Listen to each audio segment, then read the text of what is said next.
Magandang hapon po sa lahat. Luzon, Visayas, Mindanao, kung saan kayong dako na mundo po tayo nagbabalik dito sa aking munting channel, Samuel Soriano TV29, para mag-discuss ulit ng another coins. At ito po ay ating hilig pangulikta ho ng barya at isa ho tayong kolektor. Magandang hapon po sa lahat ng aking mga subscriber, kung saan kayong dako na mundo po, KFC po sa lahat, and God bless.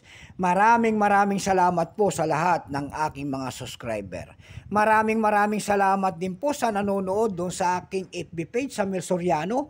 Lahat po na nakapalo doon sa akin, thank you so much. Yun naman po, hindi pa po nakapag-subscribe dito sa aking munting channel at gusto nyo ang ganito mga topic po about coins. Malaking tulong na po kasi ang inyong gagawin sa katulad namin mga vlogger at collector. Ayan po, tulad ng pagpindot ng ating subscribe button, like and share para ma-update po kayo sa mga latest kong gagawin mga video po. Ang pag-usapan po natin ngayon ay pera po natin. Ayan.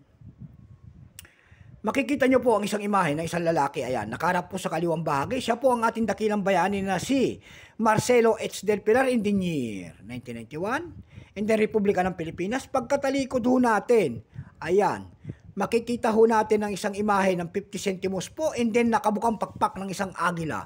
Kung tawagin po yan ay Monkey Eating Eagle. Pero ang scientific name po niyan kung tawagin nila ay Pictopaga Jeffrey. Bago tayo magsimula sa ating talakayan, kilalanin mo muna natin siya. Issue po, Philippines po, pero Republic 1946 up to date po. Type standard circulation coins years 1991 hanggang 1994. Value nito 50 centimos, small type po ito, may large type ito. Pero ito po ay small type, 4 na taon lamang. Currency piso 1967 up to date po. Composition po nito ay brass. May bigat itong 3 grams, may haba pong 18 mm. May kapal po naman itong 1.5 mm. Hugis po, bilog, orientation niya, middle alignment.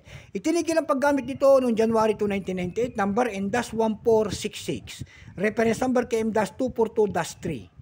Ito pong year 1991, ito po ay 26%. Wala pa pong maipakita kung ilang pirasong ginawa ng Bangko Sentral sa barya na ito.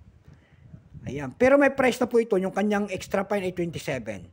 Dako tayo sa kanyang price, ayan. Doon sa ating EB.com, nakakita tayo nagbebenta doon ng $7.2.